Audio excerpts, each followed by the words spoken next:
Welcome back. 20 minutes before 9 o'clock. Hey, maybe you recall cases like the guy in Boca Raton a few years ago who squatted in a $2.5 million waterfront mansion he didn't own but claimed as his own.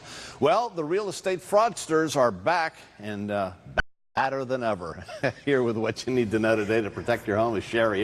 Wow, good to see you. Crazy I stuff. remember that case very, very well because it seems so strange that somebody can do that. Yeah, so right? Now it's on steroids now. So let's start with how the fraudsters are operating today. Sure. Well, they're actually using more brazen and we'll say more creative, but not in a good way, techniques. Right. So this most recent scam actually involved 40 homes that were stolen. Jeez. Over almost half of those, John, were from people who were already deceased. And these folks are living in the homes, they're renting them out, they're selling them, sometimes selling the same home to more than one person. And because we have such an older population here in Florida and also so many homes that are second homes, not occupied year-round, we are really on their radar zone. Yeah, so I mean, these guys aren't dummies. I mean, they're smart in a bad way, but how can you steal a whole home? Right, that's a good question. So we, as either homeowners or as buyers and renters, those are the two groups of potential victims, decide who owns a home either by who has possession of it and seems to have access to it,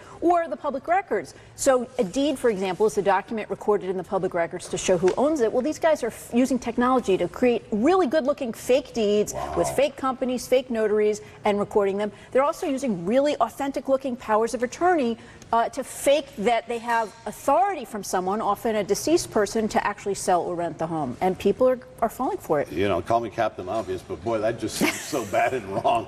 All right, so what can we do to protect ourselves from these high-tech So the good fraudsters? news is that's pretty easy. If you're looking to buy or rent a home, make sure you check the public records, look at the deed. If there's a power of attorney, that's a red flag. Check the dates on the deeds, the signatures. If there's a company name, these guys are setting up fake companies, so track the company name on the Secretary of State's website. You can also look at the real estate taxes, because the real estate taxes will also show who's actually paying the bills. And trust me, these guys are not paying the real estate bills. The other thing is, if you own a home, especially if you're not here all the time, or if you have a loved one who recently passed away and the home is empty, you want to make sure that you watch that mail, because if there's a false deed recorded, you're going to start seeing mail from service providers, alarm companies, people who provide service to new homeowners. Also, if the mail stops, it may mean someone's filed a change of address. And if you don't have a neighbor or a property manager who can keep an eye on it, you can get an internet camera now for a couple $100s and keep checking in, and it's well worth the money. Good idea. That's right. Boy, it seems so complicated, but it's happening, and that's something that you need to do. Now, most of these guys, they're dealing with